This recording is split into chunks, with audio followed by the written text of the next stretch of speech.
Hello and welcome to College Success. My name is Matthew Poole, and today we're going over Chapter 3, Managing Your Time and Priorities. All of the following is directly from OpenStax and their free resources online. You can find a link to the textbook in the description below, and thank you to OpenStax for providing this free resource to students. Figure 3.1. Our devices can be helpful tools for managing time, but they can also lead to distraction. Let me know in the comments if you can relate to that. So here's what we're going to be covering today. 3.1, the benefits of time management. 3.2, time management in college. 3.3, procrastination, the enemy within. 3.4, how to manage time. 3.5, prioritization, self-management of what you do and when you do it. And 3.6, enhanced strategies for time and task management. Let me know if you relate to one of these four. I regularly procrastinate, completing tasks that don't interest me or seem challenging. Number 2, I use specific time management strategies to complete tasks. Number 3, I find it difficult to prioritize tasks because I'm not sure what is really important. Number 4, I am pleased with my ability to manage my time. Okay, here is some other items I want you to consider as we navigate the rest of this chapter. Articulate the ways in which time management differs from high school to college. We'll also look into outline reasons and effects of procrastination and provide strategies to overcome it. We'll also look into describing ways to evaluate your own time management skills. We'll discuss the importance in the process of prioritization, articulate the importance of goal setting and motivation, and detail strategies and specific tactics for managing your time. 3.1 Benefits of time management. A single mishap or a case of poor time management can set in motion a series of events that can seriously jeopardize a student's success. The high cost of poor time management, Table 3.1. In the long run, just 2 extra semesters of college can cost you almost $150,000, the average cost of an additional year of college. Here we have tuition, textbooks, and fees, which include $15,700. Interest on student loans, almost $7,000. Lost wages, $46,000. And lost retirement earnings include $82,000. So the average total loss includes $151,000. So it's not just about tuition, textbooks, and fees. It's about lost wages and lost retirement income, as well as losing money on interest. The earlier you begin to invest, the more valuable that money is in the long term. So even just a year or two can really inhibit the growth of certain investments that you make the quicker you enter into the job force. 3.2, time management in college. You may find that time management in college is very different from anything you have experienced previously. For the last 12 years, almost all of your school time was managed by educators and your parents.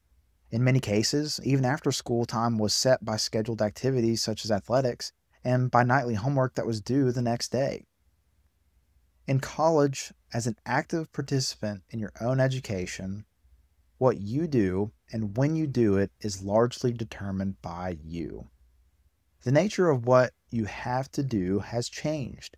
Pew Research Center found that 82% of teens report that their typical high school writing assignments were only a single paragraph to 1 page in length. This is in stark contrast to a number of sources that say that writing assignments in lower level college courses are usually 5 to 7 pages in length, while writing assignments in upper level courses increase to 15 to 20 pages. The amount of writing done by a college student can differ depending on their program of study. 3.3, Procrastination, the enemy within. Why do we procrastinate? What are the effects of procrastination, and how can we avoid procrastination? Figure 3.6. We can think of many creative ways to procrastinate, but the outcome is often detrimental. There are situations where procrastination can become a serious problem with a lot of risk.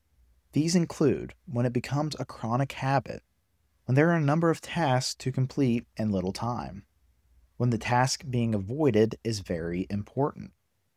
The reason behind procrastination. There are several reasons why we procrastinate. There's a lack of energy, a lack of focus, and a fear of failure.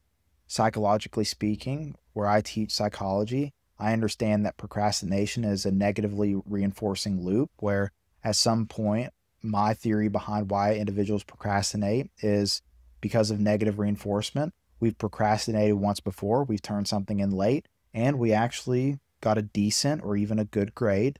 And so that has reinforced us in the future to continue the procrastination. So it can be twofold. It can be environmentally influenced, but it can also be within yourself, such as a lack of energy, a lack of focus, and even a fear of failure can motivate us to procrastinate.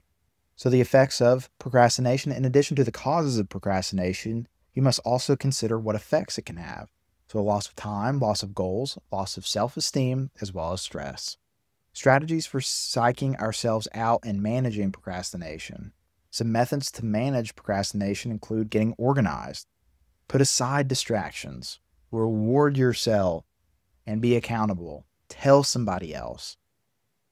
3.4, how to manage time. How can I use time on task estimates to improve time management? And what behaviors can help or hinder when it comes to managing time? Figure 3.7. An online calendar is a very useful tool for keeping track of classes, meetings, and other events. Most learning management systems contain these features, or you can use a calendar application. How to manage time. Accurately predict how long a task will take. Be accurate in timekeeping. Understand some tasks can be dependent upon the completion of other things first. Know the time a task takes can vary from one instance to another.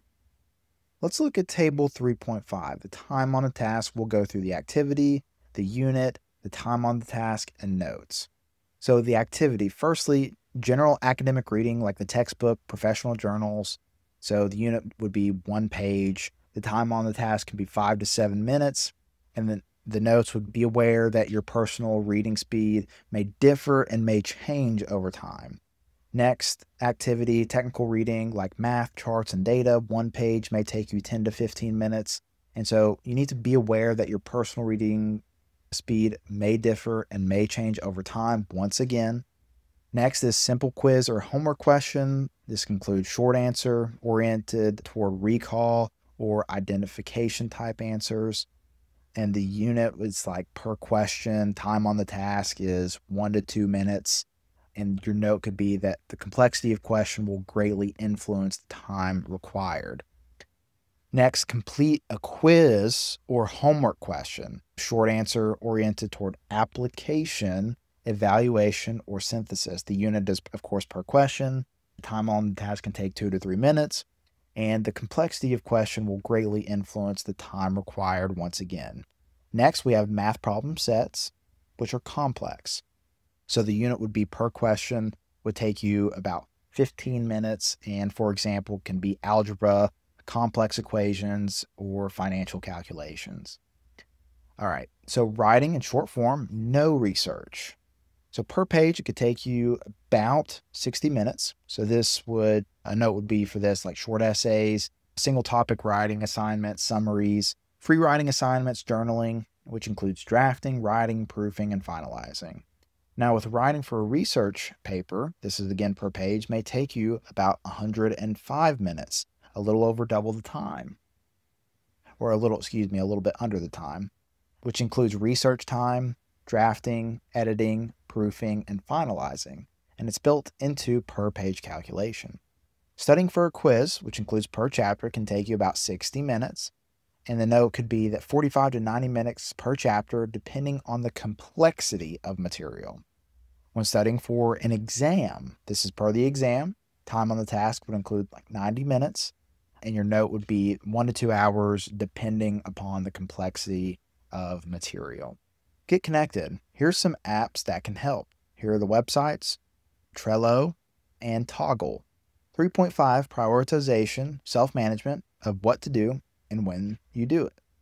Why is prioritization important? What are the steps involved in prioritization? How do I deal with situations where others' priorities are not the same as my own? What do I do when priorities conflict? What are the best ways to make sure I complete tasks? How to prioritize. Make certain you understand the requirements of each task. Make decisions on importance, impact on other priorities, and urgency. Activity Table 3.9, Eisenhower Decision Matrix. We have 4 categories: urgent versus not urgent, and important versus not important.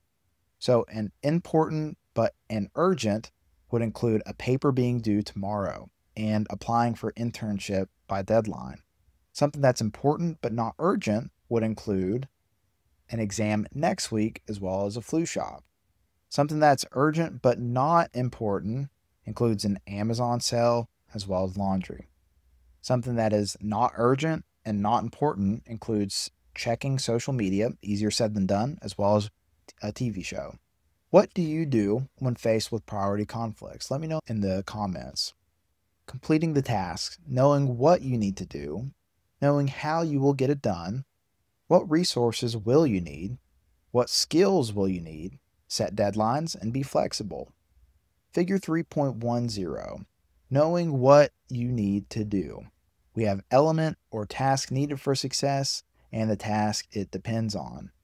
For pre-class prep, and in the element or task needed for success includes completing previous homework, reading appropriate material for the lecture, taking notes on areas that need clarification, whereas the task it depends on includes understanding homework assigned from previous class, making certain appropriate reading material is identified, and reading appropriate material for the lecture. Now, during class, the element or task needed for success includes understanding the lecture, taking notes on the lecture, asking questions for clarification, taking part in class discussion, and receiving assignments for next class. Task it depends on during class includes reading appropriate material, understanding the lecture. Once again, I think we had a typo in the PowerPoint here, but that's okay.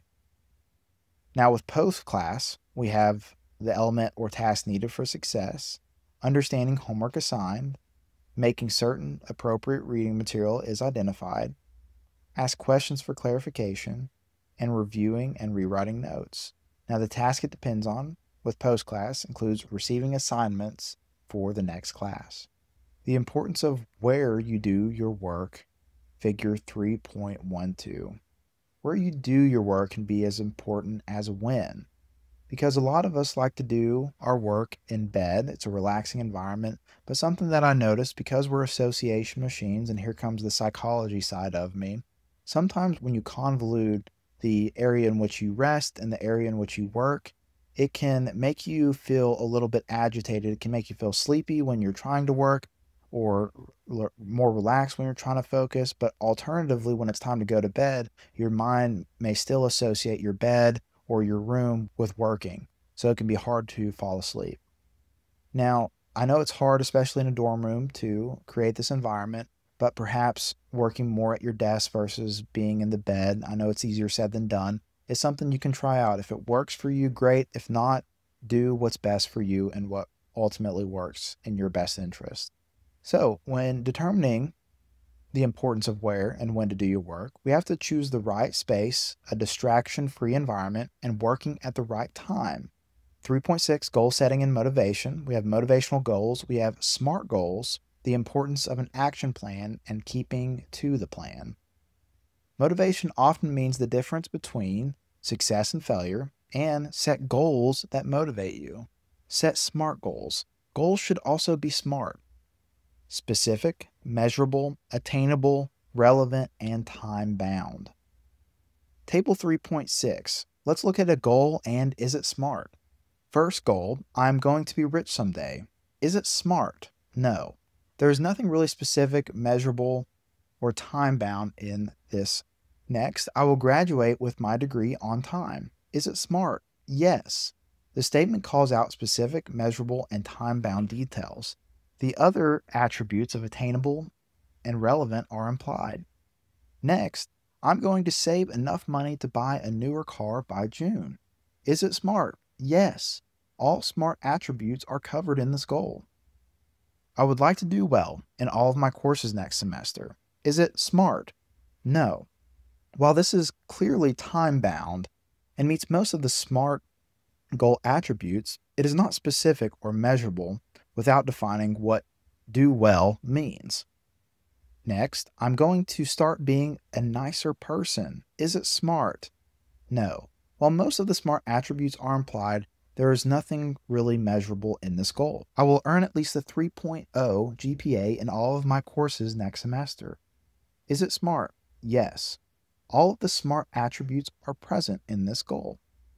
And lastly, I'm going to start being more organized. Is it smart? No. While most of the SMART attributes are implied, there is nothing really measurable in this goal either. Figure 3.3. These 7 ways to stay motivated are good suggestions from highly successful people. What other strategies would you suggest? Let me know in the comments. Number 1. Increase personal responsibility. Adopt the mindset that you are the only person responsible for your goals. Hindrances and roadblocks may appear along the way, but you are responsible for navigating around them and overcoming them. Take control of the journey. Issues are not other people's problems.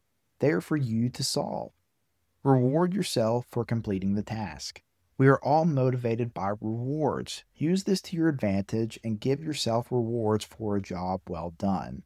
Number 3, make certain they are your goals. Again, your motivation level is not as high if the end result is not something you want to achieve. Visualize the results. Keeping in mind the benefits and visualizing the end results of each goal is extremely effective in keeping motivated. Number 5, break the goal down into manageable tasks.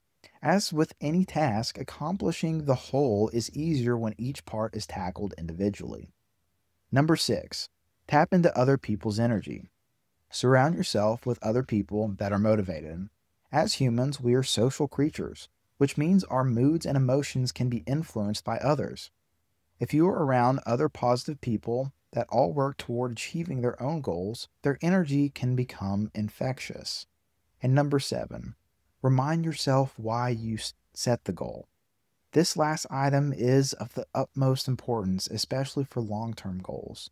Sometimes it is too easy to become mired in the drudgery of a difficult task and forget why you are doing something in the first place. Reminding yourself of the end goal helps reinforce everything you do that works toward your goal. Enhance strategies for time and task management. Daily top 3, Pomodoro technique, eat the frog, breaking down the steps and spreading them over shorter work periods, and analyzing your schedule and creating time to work. In summary, poor time management can result in high costs and loss of graduation. Time management in college is different from what you have experienced before. There are several effective time management methods. Use technology to your advantage. Prioritize tasks, goal setting, motivation, and avoiding procrastination. This OpenStax ancillary resource is copyright Rice University under a CC by 4.0 or Attribution International License. It may be reproduced or modified, but must be attributed to OpenStax Rice University, and any changes must be noted. Thank you, OpenStax, for providing this free resource for students. This will conclude Chapter 3. I hope to see you in the next one for Chapter 4, and I hope you have a good rest of your day. Bye-bye.